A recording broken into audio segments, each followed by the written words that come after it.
आपल्याला कल्पना आहे ना, महापालिकेच्या निवडणुका नाशिकच्या या ठिकाणी आहेत आणि म्हणून अनेक प्रमुख नेते विशेष करून विरोधी पक्षातले हे या ठिकाणी भारतीय जनता पक्षामध्ये प्रवेश करत आहेत. त्यामध्ये विशेष करून शाहू खैरे या ठिकाणी आहेत,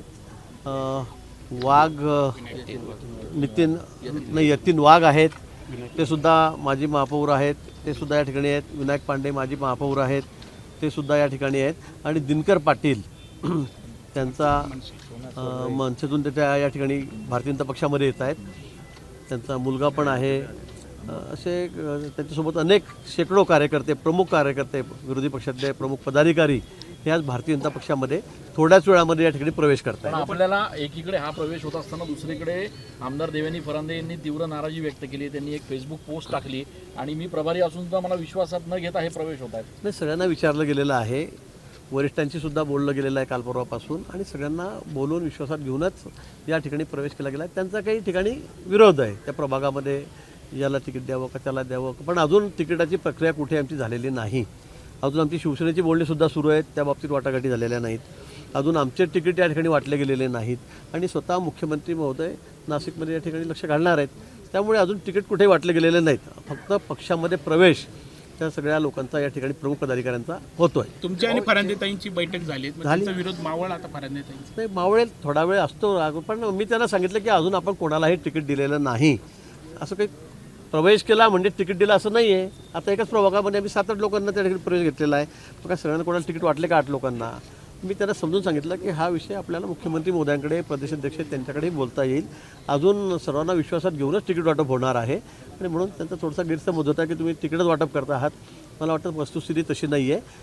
वरतून बावनकुळे साहेबही त्यांच्याशी बोललेले आहेत. भाजप कार्यकर्त्यांनी इथे आंदोलन केलेलं आहे, घोषणाबाजी करत होते, प्रचंड रोष, असंतोष. आपण बघताय सगळीकडे थोड्याफार प्रमाणामध्ये असंतोष असतो.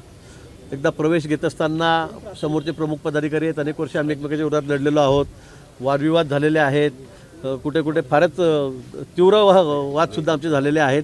त्यामुळे कार्यकर्त्यांचा विरोध ही वस्तुस्थिती आहे. पण आता निवडणुका समोर आहेत. सगळ्या निवडणुकीचं गणित लक्षात घेऊन, सगळं निवडून याचं गणित लक्षात घेऊन अनेक ठिकाणी मी पक्षामध्ये विरोधी पक्षांच्या अनेक प्रमुख पदाधिकाऱ्यांना या ठिकाणी घेतो आहे, याची आपल्याला सर्वांना कल्पना आहे. आणि त्यामुळे थोड्याफार प्रमाणामध्ये नाराजी किंवा राग कार्यकर्ते व्यक्त करत असतात. पण मला खात्री आहे, गेल्या वेळी आपण बघितलं असेल, आमचे 67 लोक निवडून आलेले होते, कधी आपण 10-12च्या वर गेलो नव्हतो. त्यावेळेला आपण अनेक लोक बाहेरून घेतलेले होते, पण नंतर त्यावेळेला काही आमदारांचा आमचा काहीतरी रोष पण होता, पण तो लगेच 2-3 दिवसात मावळतो.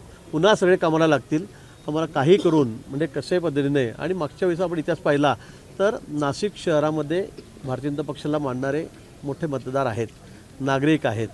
देवेंद्रजींवर त्यांचा विश्वास आहे, वरती मोदींवर विश्वास आहे.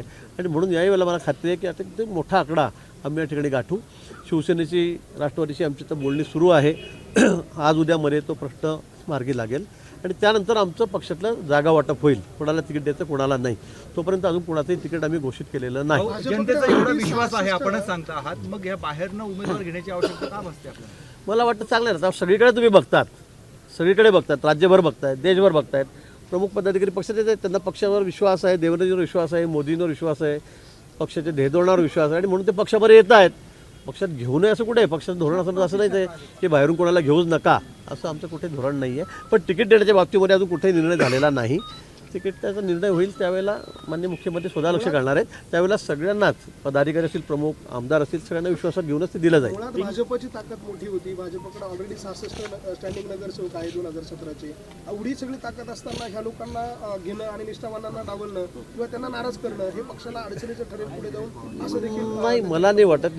निष्ठावांचा सुद्धा आम्ही विचार केला आहे. मागच्या वेळेला खरं म्हणजे तुम्ही बघितलं असेल, 8-10 लोकच आमचे जुने असतील, पण आपण 60 लोक नवीन घेतलेले होते, आले ना निवडून. आणि शेवटी आम्हाला पक्ष वाढवायचा आहे असं सगळीकडेच आपण बघतात. सगळ्या लोकांना वाटतं आपण मुख्य प्रवाहात यावं, मोदीजींच्या नेतृत्वाखाली काम करावं, देवेंद्रजींच्या नेतृत्वाखाली काम करावं. इतर पक्षावर तर कोणाचा विश्वासच राहिलेला नाही. काँग्रेस कुठे काय राहिलं आहे, उभाटाचं काय राहिलेलं आहे, पवार साहेबांचं काय राहिलेलं आहे. आणि त्यामुळे सगळ्यांना वाटतं, मग त्यांना जर वाटत असेल की या पक्षामध्ये यावं, मुख्य प्रवाहात यावं, तर त्यांना पक्षात घेण्यामध्ये मला वाटतं गैर असं काही नाही आहे. मी अजून पुन्हा सांगेल की तिकीट वाटप अजून झालेलं नाही, त्यामुळे कोणी राग करण्याची अजून गरज नाही. दिनकर पाटलांनी तुमच्यावरती टीका केली, जे दिनकर पाटील तुमच्या विरोधात भाषणामध्ये बोलले, तुमच्या विरोधात टीका केली, त्यांना प्रवेश दिला जातोय. मग ते विरोधात होते ना, पक्षात असताना टीका केली तर समजू शकतो आपण. पण आता जे विरोधात आहे त्यांनी टीका केली, मग त्यांनी काय आमच्या स्तुतीच म्हणून उठायची का? तुम्ही उद्या म्हणाल की संजय राऊत जर आमच्याकडे आले तर तुम्ही म्हणाल यांनी इतकं तोंडसूक घेतलं तुमच्यावर. उदाहरण म्हणून मी सांगितलं. आता असे अनेक जण आहेत की ते वर्षानुवर्ष पक्षावर टीका करत होते, आमच्या नेत्यांवर टीका करत होते, आमच्यावर टीका करत होते, पण ते आज पक्षामध्ये आलेले आहेत. अनेक जण आमच्याकडे मंत्रीसुद्धा आहेत, आमदार आहेत. पण मला वाटतं की हा पक्ष वाढतोय, प्रत्येकाची मतं वेगवेगळ्या वेळेला बदलत असतात वेळोवेळी, आणि त्यामुळे त्यांना वाटतं की आपण मुख्य प्रवाहामध्ये यावं, भाजपात यावं. त्यामुळे मला वाटतं त्यांना घेतलं तर गैर आहे असं काही ते असं नाही आहे. पण आपण विरोधी पक्ष शिल्लकच ठेवलेलं नाही शहरामध्ये. आता एकही पक्षात मोठे कार्यकर्ते नेते राहिलेले नाही आहेत, असं चित्र आहे. काय वसंत गीतेंच्या नावाची चर्चा नाही, माझ्यापर्यंत काही चर्चा आलेली नाही अशी कुठे. इतका विरोध होतोय सन्मानपूर्वक जागा मिळाल्या नाही तर स्वबळावर लढण्याचा इशारा शिंदे सेनेने दिला. 122च्या 122 जागा लढू असं म्हटलं का मागतायत का? मी घाबरलो जरा. त्यांची 50 जागांची मागणी राष्ट्राची 30 आहे, त्यांना मिळेल का एवढ्या? नाही, मला वाटतं माझं समीर भुजबळांशी, दोन्ही आमदार आहेत त्यांच्याशी बोलणं झालं. नंतर काल मी स्वतः शिंदेसाहेबांना भेटलो. कॅबिनेट झाल्यानंतर दादा भुसे होते, मी होतो, ते भेटले. मुख्यमंत्री महोदयांनी या विषयावर चर्चा केलेली आहे शिंदेसाहेबांनी. आमचं जागा वाटप सुरू आहे. थोडेफार अजून फरक आहे त्यांच्या मागणीमध्ये आमच्या देण्यामध्ये. त्यामुळे मला वाटतं हाही प्रश्न आज उद्यामध्ये मार्गी लागेल. भाऊ, आता जे लोकांना तुम्ही प्रवेश देत आहेत, काय आश्वासन दिलेले? प्रत्येकाला तिकीटच पाहिजे, तुम्ही म्हणतात तिकीट ठरले नाही, पण प्रत्येकाचं तिकीटासाठी आता आम्ही एकाच प्रभागातून 10 लोकांना घेतलं. आम्ही 10 तिकीट देणार आहोत का? त्यांनाही माहिती आहे कोणाला तिकीट मिळणार आहे, कोणाला नाही. म्हणून मी सांगितलं की आधी पक्षामध्ये त्यांचा प्रवेश झालेला आहे, आता म्हणजे होईल थोड्या वेळामध्ये. आणि त्यानंतर आमची कोर कमिटी आहे, त्याच्यामध्ये सर्वे आम्ही 2-3 करतो आहोत, कुणाची परिस्थिती काय काय नाही. आणि तर मी पुन्हा सांगितली मुख्यमंत्री महोदय स्वतः नाशिक शहरामध्ये लक्ष घालणार आहेत. त्यामुळे सर्वांना विश्वासात घेऊन आणि निवडून येण्याची क्षमता बघूनच तिकीट दिलं जाईल. इतका विरोध होतोय, बंदोबस्तामध्ये आपल्याला हे प्रवेश करावा लागतोय. आम्ही पोलिसांना तेच म्हटलं की बाबा एवढा बंदोबस्त लावायची गरज काय?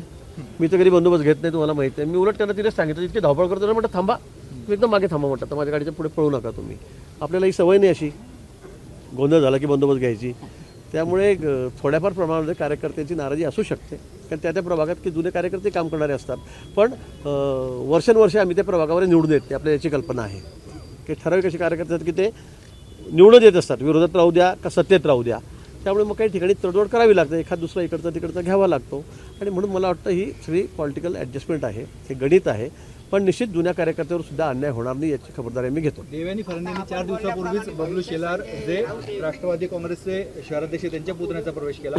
तेही तिकीटाच्या अपेक्षेने आले होते, आज आपण घेत आहेत. मग हे भांडणं लागण्याचं काम मी तेच म्हटलं आपल्याला की तुम्ही काळजी करू नका, कुठेही भांडणं होणार नाहीत.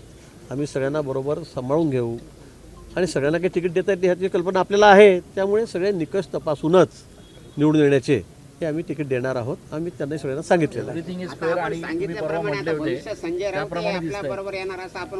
नाही, मी तुम्हाला उदाहरण म्हणून सांगितलं. कारण तुम्ही म्हणता की बा आता ते टीका करत होते, हे टीका करत होते, आता उद्या जर त्याला तर आश्चर्य काय वाटेल. तुम्ही म्हणाले मग ह्याचं इतकी टीका करत होते, पण येऊ शकतात.